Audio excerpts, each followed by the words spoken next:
Hello, I'm Jim Cuno, president of the J. Paul Getty Trust. Welcome to Art and Ideas, a podcast in which I speak to artists, conservators, authors, and scholars about their work. We hear the security guards talking to one another on the walkie-talkie, saying that there's a man on the line saying that he has a stolen painting. And I wish somebody could have seen us because we just stopped our conversation and Jill's eyes got big and she said, "Oh my gosh, are we going to remember this moment for the rest of our lives?" In this episode, I speak with curator Olivia Miller and conservator Ulrich Birkmeyer about a stolen painting by Willem de Kooning.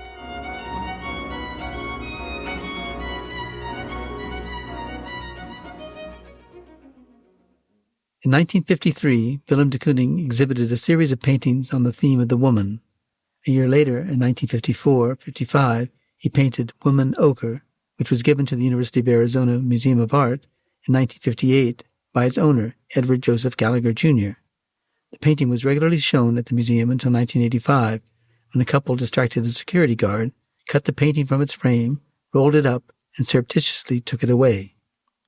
32 years later, in 2017, 3 men purchased the painting from the estate of a deceased couple and displayed it in their antique store, where it was soon identified for what it was, the long-missing de Kooning. The University Museum quickly dispatched staff members to retrieve it. Not long afterwards, the Getty was contacted, and Ulrich Birkmeyer, senior conservator at the Getty Museum, and Tom Lerner, head of science at the Getty Conservation Institute, agreed to analyze and treat the painting. I recently met with Olivia Miller, curator of exhibitions at the University of Arizona Museum of Art, and Ulrich Birkmeyer to hear what they learned about the painting during the restoration process, which is still underway. Ulrich and Olivia, thank you for joining me on this podcast. Now, forgive me, Olivia, but I'm going to spend the first few questions on the materiality of the painting, the kind of questions that Ulrich, as a conservator, is more prepared to answer, probably. And then I'll circle back to you and to the ownership history of the painting. Okay, Ulrich, Willem de Kooning painted the picture in question, Woman-Ochre, during the winter of 1954-55, at the height of his figure painting period, which is roughly from 1948 to 1965. Describe the painting for us, both its formal and material properties. So, de Kooning painted Woman-Ochre, as you mentioned, in the winter of 1954-55. It shows a highly stylized, abstracted, seated nude woman facing the viewer squarely with her arms at her side, emphasizing the square shape of the composition. Her head and face are distorted in a grimace and somewhat less finished or fleshed out than the rest of the figure.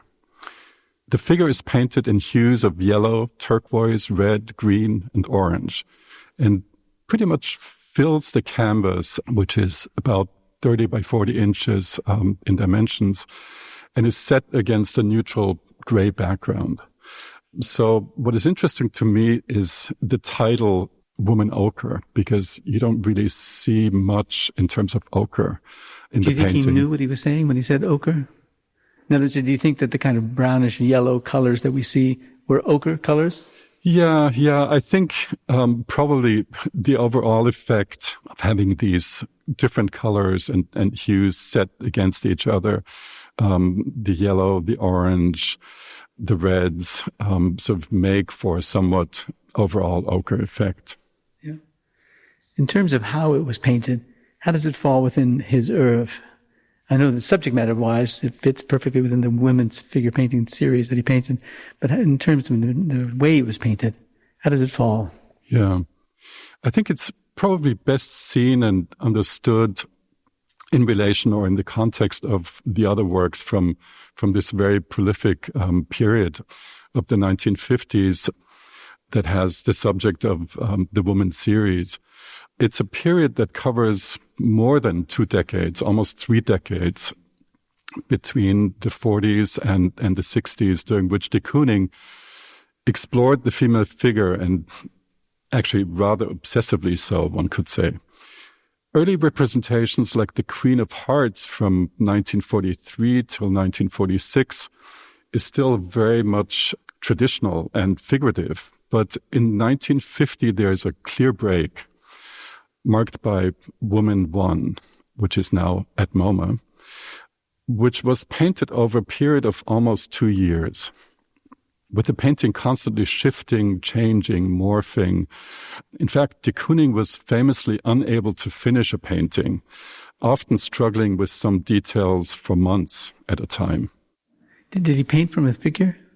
He did. In some cases, we know that he used models, but he also took inspiration from ads, newspapers, magazines.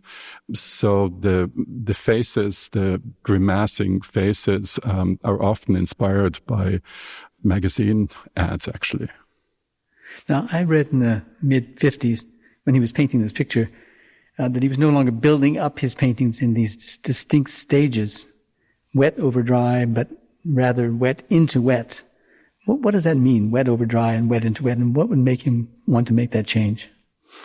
Yeah, the traditional prescribed manner in which you build up a painting would have been wet over dry. So you'd let one application of paint dry and then paint a second on top? Yeah, you build it up in layers. And this is not the case with the Woman series, because you have a very gestural sort of action painting mode of technique. And so he used paints still in layers, but it could be applied very quickly, one session at a time. And then he would step back and evaluate the composition and maybe let it dry, but the next day or a week later, change the composition and sometimes even erase some of the underlying layers.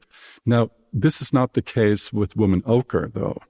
Woman-Ochre was actually painted very, very directly and with a relatively spare amount of paint, directly painted onto the pre-primed canvas. The figure itself is painted with black strokes to distinguish the form of the figure from the body of the figure. Is the black the last thing painted on there, on the painting? So the black plays, of course, a very, very important role in de Kooning's paintings. Sometimes, as it is the case here, you're looking at paint, black paint, which in this case is an alkyd paint. Sometimes you look actually at charcoal, because de Kooning integrated charcoal, which is traditionally a drawing material, very, very frequently in his paintings. In the 40s, he used charcoal more as a drawing and then would later fill the canvas with paint. But he increasingly used the charcoal also in between layers and sometimes even on top of the paint to emphasize the outlines of the figure, as you can see in this painting.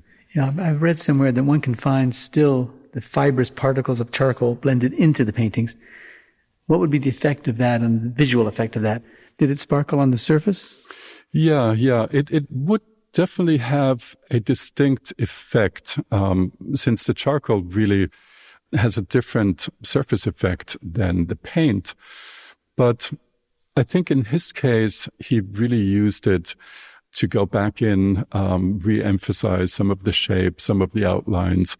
And he did not use the charcoal as a traditional underdrawing, but rather as a vehicle to go in later and re-emphasize, as I mentioned earlier, some of these shapes and outlines.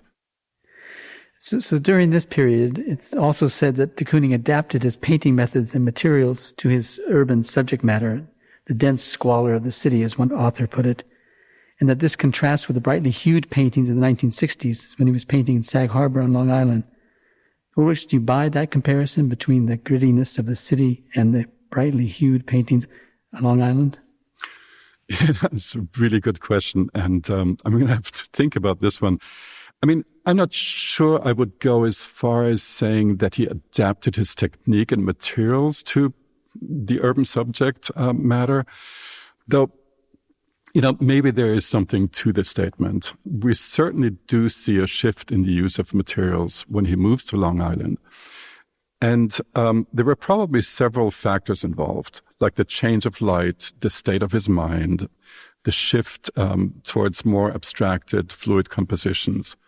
In fact, by the time de Kooning painted Woman, Sag Harbor in 1964, he had actually discontinued his use of house paints and instead was adding safflower cooking oil to artist's oil paints.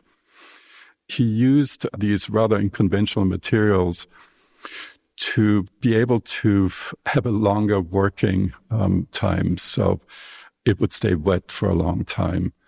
Instead, the traditional use of linseed oil would restrict him because it dried too quickly. Now, the painting was shown in an exhibition at MoMA, Museum of Modern Art in New York in 1974. It was decided then to line the painting to address the damage it had suffered 7 years earlier. How does one line a painting, and how can it address the damage of a painting? Yes, the process of lining, necessitated by the damage that you mentioned that had occurred during an exhibition when the painting was sent on a tour of exhibitions in the late 60s, was addressed at MoMA in 1974. And it involved the relining of the painting. So the secondary canvas that is adhered to the back of the painting acts as a support for the canvas that you see in front of us. And in this case, in 1974, a wax resin mixture was used to adhere the painting and support it with a secondary canvas. Yeah. So, Olivia, thanks. You've been so patient waiting for the set of questions that would come to you as curator of the painting. Tell us about the ownership history of the painting. It was painted in 1954-55 and given to the University of Arizona Museum of Art by Edward Joseph Gallagher in 1958. What do we know about Gallagher? What's his affiliation with your museum? Yeah, so the story about Edward Gallagher Jr. is actually pretty interesting. He was from Baltimore. We know that he worked as an architect. And his connection to Arizona was initially that he liked to go out and visit. So we know he went out to Arizona in 1915. He went to the Grand Canyon. And about a decade later, he was going out to Arizona more regularly because he would go and he would work on a dude ranch near Tombstone. So Tombstone's about an hour and a half from Tucson. So he had this connection to the Southwest, this love of Arizona, especially coming from a big East Coast city.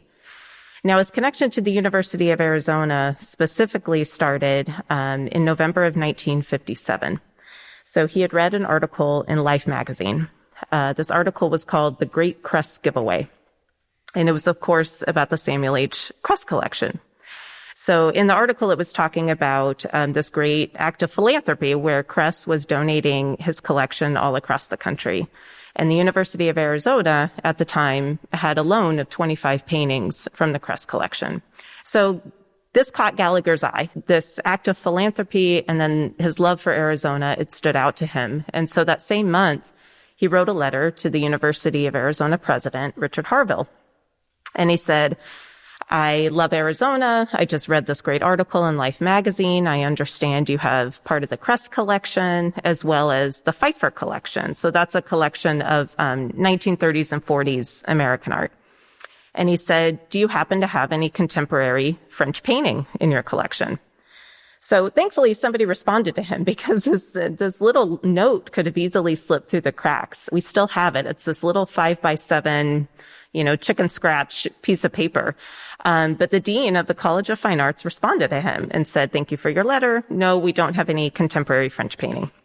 Why do you think he was interested to ask about French painting? Well, 6 weeks later, he started donating it. Oh. So he had a collection of contemporary French paintings. He seemed to have a small collection. So he donated about 16 paintings by artists who were either French or living and working in France. So Tanguy and Marot and Chagall. And he donated these works immediately and started what was to become the Edward Gallagher III Memorial Collection.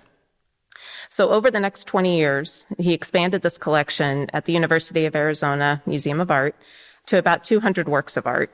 And this memorial collection he established to honor the memory of his only child, who had died about 20 years prior, just shy of his 14th birthday in a boating accident. And Woman-Ochre was a part of this collection. So he almost certainly saw Woman-Ochre in Baltimore. We know that in 1957, there was an exhibition at the Baltimore Museum of Art of contemporary American artists from the Martha Jackson Gallery. And that same year, he wrote to Martha Jackson and was pleading with her to sell the painting. Apparently, she had told him that it was part of her personal collection and it wasn't for sale.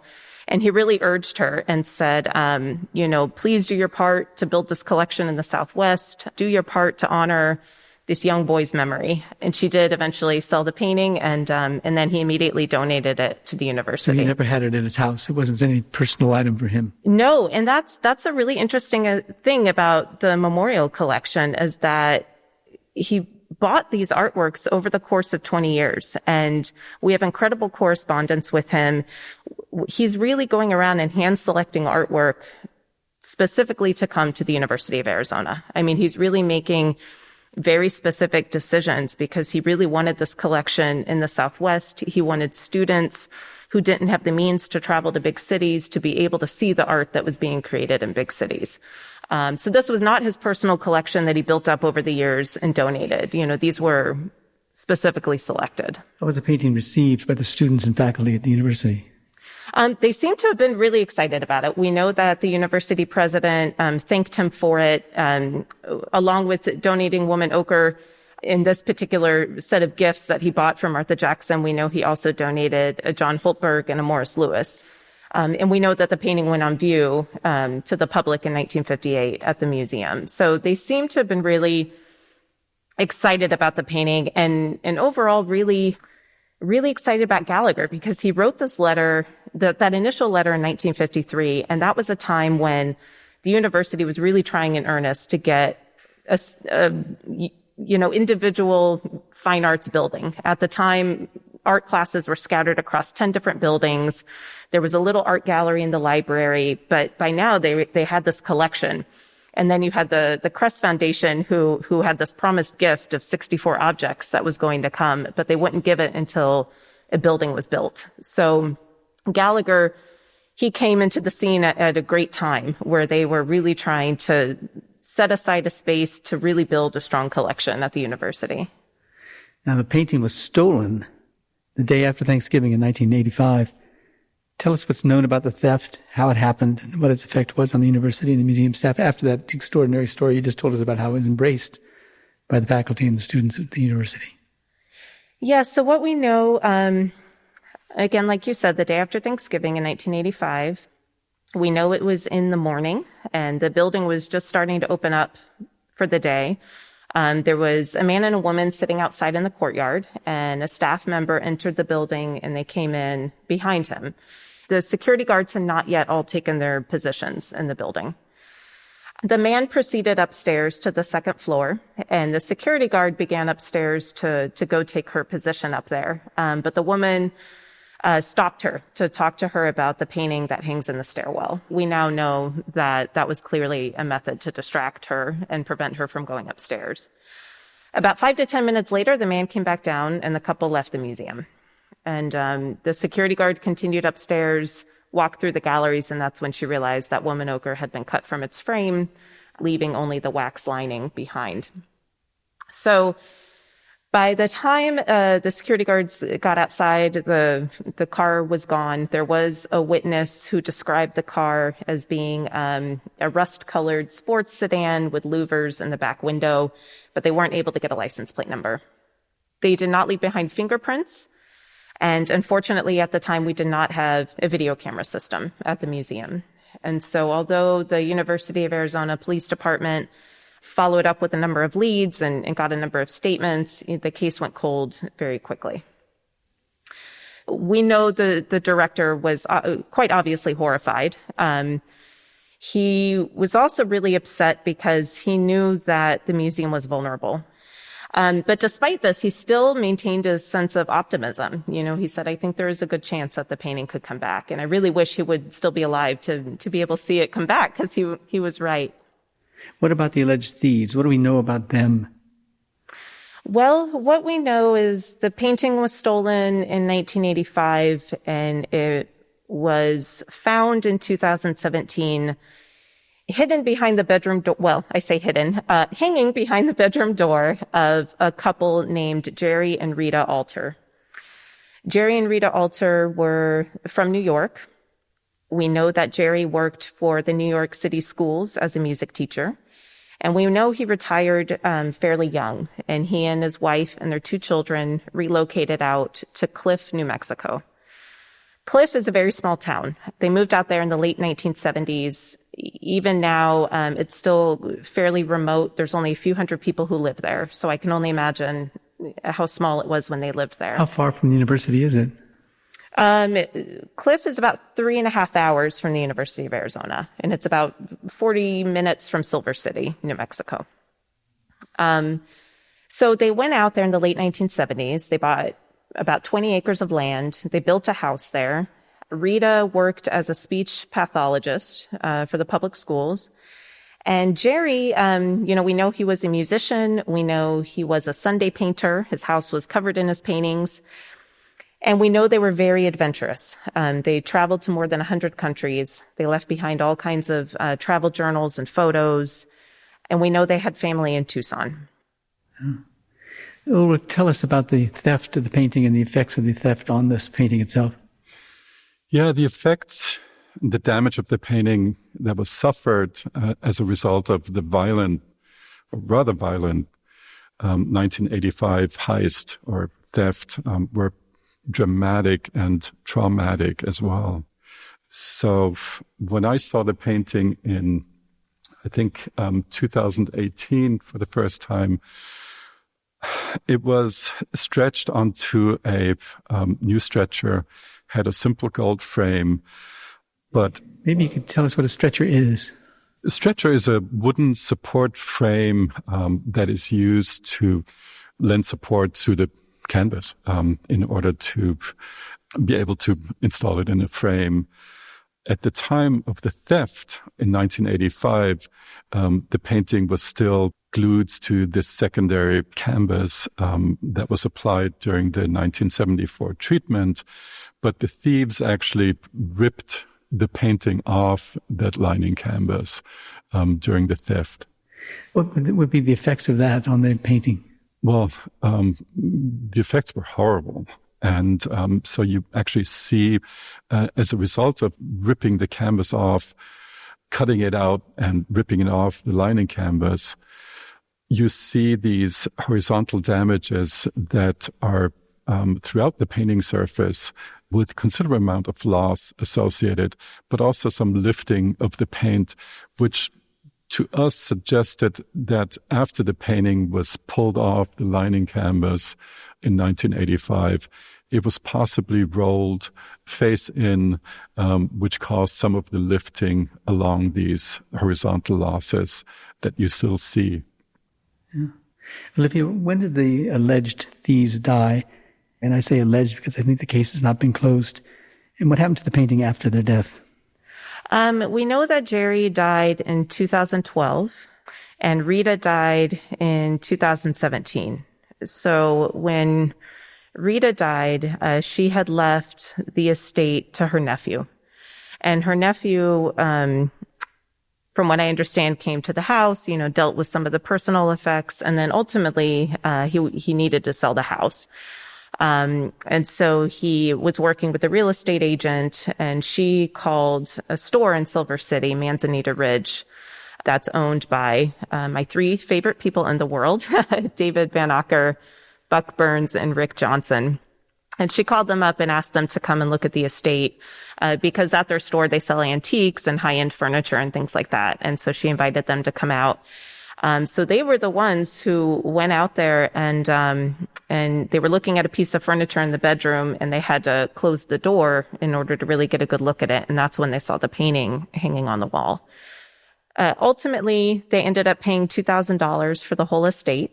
They packed everything into their truck, which I try not to think about too much with this painting. And they drove it to their store which is located in downtown Silver City. And they took Woman-Ochre out and had laid the painting against a pillar in the middle of the store. And I should stress they didn't quite realize what they were looking at. They certainly recognized the signature de Kooning, but knowing that Jerry had paintings all over the house, they thought that maybe he had done a study of one of de Kooning's paintings. It wasn't until a number of visitors came into the store and said, you should really do some research on that. I think it's a real de Kooning. And when one person offered them $200,000 for it, that's when they said, okay, it's probably time to do some research. What was the recovery of the painting like? Oh, dramatic. I start the story of the recovery actually back to 2012. This is where I really think it began. So I started at the museum in 2012. And at the time we had another curator. Her name is Lauren Rabb. And she had just read a book about art crime. I can't recall which book, but there was a detail that stood out to her where the author had mentioned, after a few decades have passed, artwork, stolen artwork can turn up. And she said, it's been almost 30 years since Woman-Ochre was stolen. Let's look at the file. Let's read the police reports. Let's call the FBI and remind them we're still here. I really credit Lauren with getting this whole thing going because she's the one who gave us the sense of optimism. 3 decades have passed. Somebody could have passed away. This painting could resurface. So even after Lauren left the museum in 2015, we were still very motivated by her, and we decided to hold an art crime event to commemorate the 30th anniversary of the theft. And so we hung up the empty frame. We gave a public presentation talking about the theft. And we had Special Agent Meredith Savona from the FBI art crime team come out and talk about the art crime team. And we had a lot of attendees come to the event. We got a lot of press. And it's exactly what we needed for the painting to come back, because being stolen in 1985, there was nothing about it on the internet. Unless you were specifically looking at the National Stolen Art File, you would never come across this painting. And so we knew we needed to get the story out there, and that's what we did. So fast forward to August 2017. I'm sitting in my office. I'm talking to Jill McCleary, who at the time was the museum's archivist, and she's now the deputy director. And we're chit-chatting, and we hear the security guards talking to one another on the walkie-talkie, saying that there's a man on the line saying that he has a stolen painting. And I wish somebody could have seen us because we just stopped our conversation, and Jill's eyes got big, and she said, "Oh my gosh, are we going to remember this moment for the rest of our lives?" And the call gets transferred to me, and there's a man on the line, and he says... Where was the man calling from? He was calling from Silver City, calling from Manzanita Ridge. So David Van Ocker was on the line, and he said, I have your painting. He said, I bought some items at an estate. I was doing research on them. And he said, I'm looking at an article from the Arizona Republic from 2015, and I'm looking at the painting in my store. And he said, they are the same painting. And he said, I want you to have it back. Let me know what I need to do. So, naturally I was, freaking out in my head, but obviously trying to be realistic. First and foremost, I wanted to ensure that he was talking about an actual painting, because we fairly regularly get calls from people who think they have, a treasure that they found at a thrift store, and it turns out to be a reproduction of some kind. And so I wanted to be sure that this wasn't a poster or something like that. And, so I asked him to send me detailed photos. I wanted the signature. I wanted photos taken at an angle so I could see the surface of the paint and try to get an understanding that there was some texture to it. And one of the things I really wanted was a detail of the lines, because he specifically said there are lines across the canvas. It looks like it's been rolled up. And that was a detail that really stood out to me. The lines were broken bits of paint? Yes. They weren't drawn lines? No, broken. So as Ulrich explained, when they were peeling it from the wax lining, those cracks. So that's what David was referring to. So he sent me the photos, and And honestly, we're all losing our minds because we know that this could really be the painting. And I asked him to send the dimensions, and he said, "Oh, it's roughly 29 by 39." And I just said, "Oh my God, we have to call the police." And so we called the University of Arizona Police Department. They came over right away, and we sent all of the photos to Meredith Savona from the FBI. And then we didn't hear anything. And that was the longest night of my life, the longest night of David's life, because we were really panicked. We thought, gosh, David sounds so nice. He sounds very genuine. He wants to return the painting. But at the same time, we didn't know who he was. And we were also really afraid that he would start looking up auction records or something, and that this painting would end up getting held in court for years. So it was this simultaneous elation, that, oh my God, this could really be the painting. And then the simultaneous feeling of dread that we might be so close yet so far from actually getting the painting. We did end up getting the painting, of course. So the next night, we were able to drive out to Silver City, and it was a very long day, very long evening. There were some kinks in the road in terms of getting access to the painting, but we got it, and we went out there and we stored it at the sheriff's station, and I'll never get over it. So the painting was recovered in 2017, 32 years after it was stolen. How do you close that case? Well, for the museum, the case is closed for us. We wanted the painting back, and we got the painting back, and it's currently in the best hands possible. So for us, it's the best possible scenario. In terms of the FBI, they have kept the case open. So even though they have released the painting to us, it's no longer held as evidence.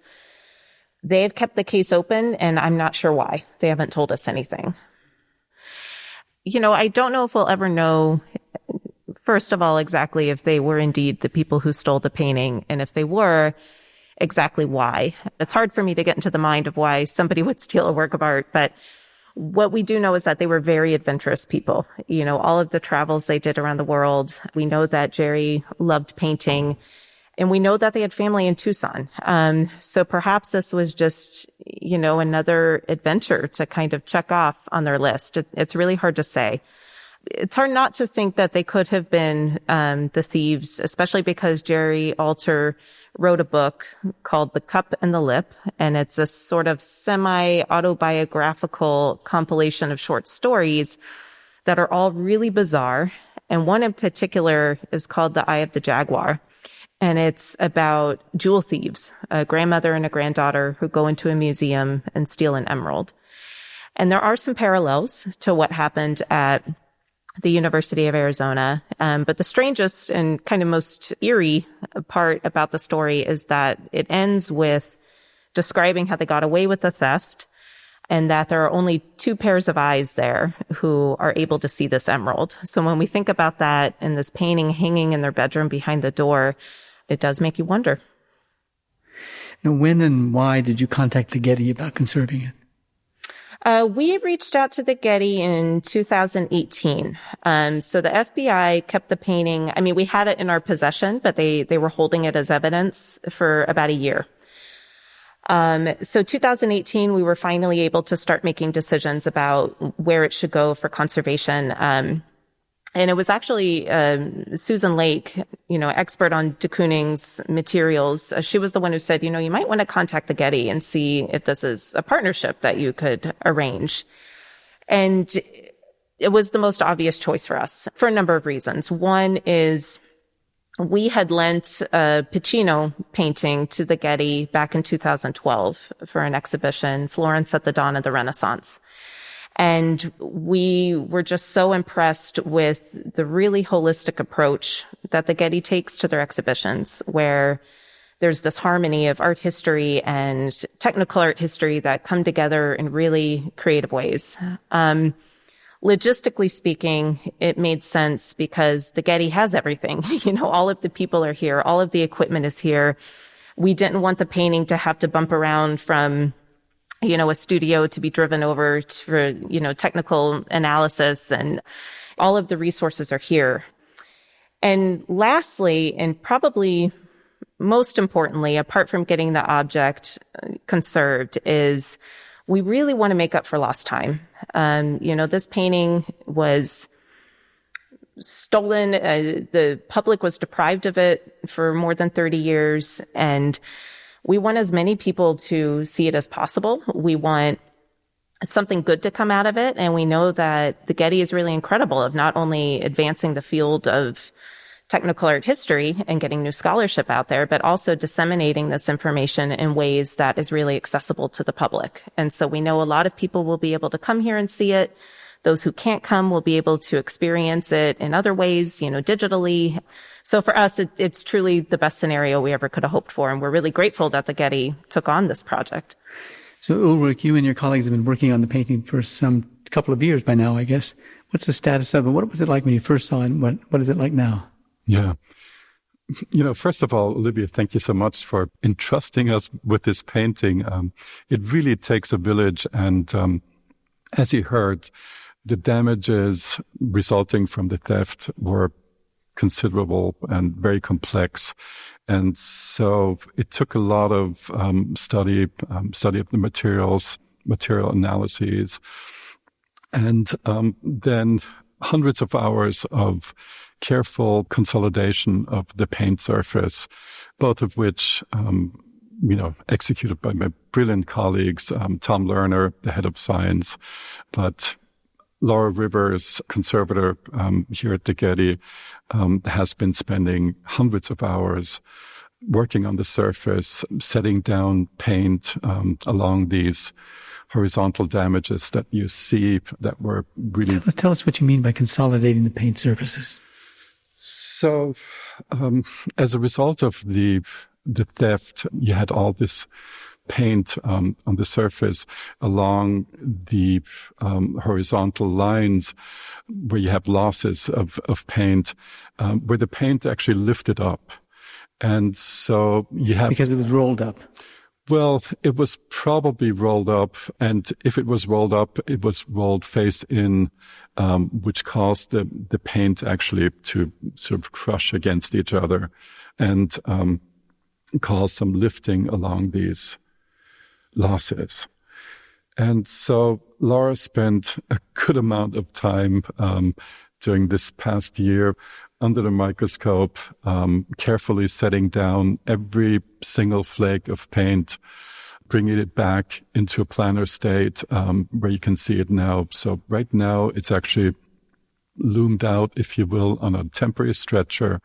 The painting is flat again. All the paint that was previously about to flake is secured, and so we can now start the process of removing the varnish.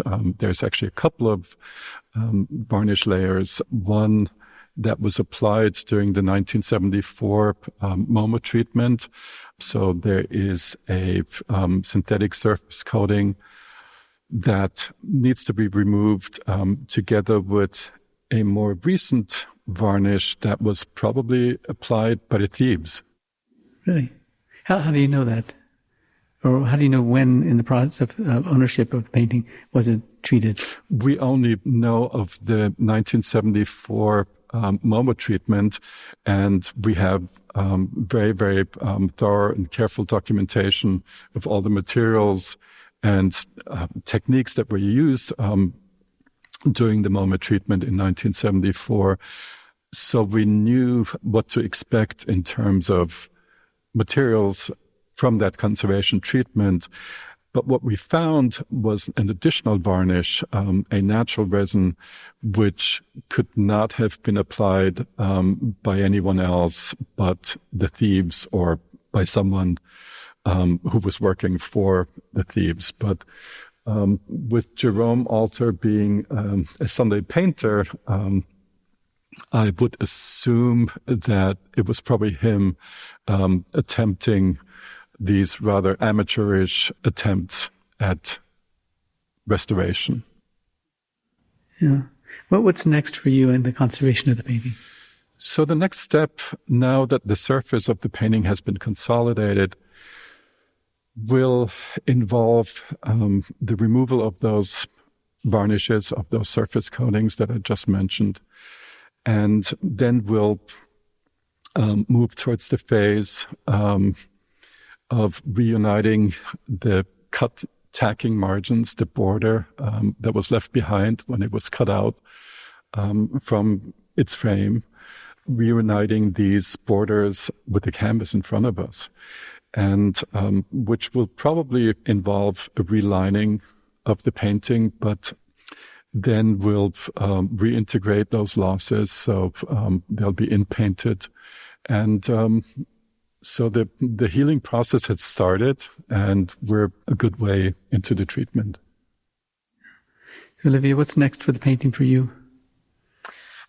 Well, we're really looking forward to it going on exhibit here at the Getty next summer. And then we will bring that exhibition over to our museum at the University of Arizona.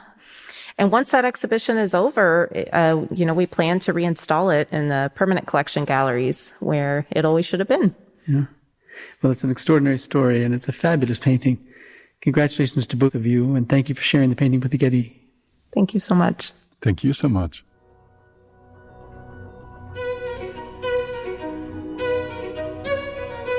This episode was produced by Zoe Goldman, with audio production by Gideon Brower and mixing by Mike Dodge-Weisskopf. Our theme music comes from the Dharma at Big Sur, composed by John Adams for the opening of the Walt Disney Concert Hall in Los Angeles in 2003, and is licensed with permission from Hendon Music. Look for new episodes of Arts and Ideas every other Wednesday. Subscribe on Apple Podcasts, Spotify, and other podcast platforms. For photos, transcripts, and more resources, visit getty.edu/podcasts, or if you have a question or an idea for an upcoming episode, write to us at podcasts@getty.edu. Thanks for listening.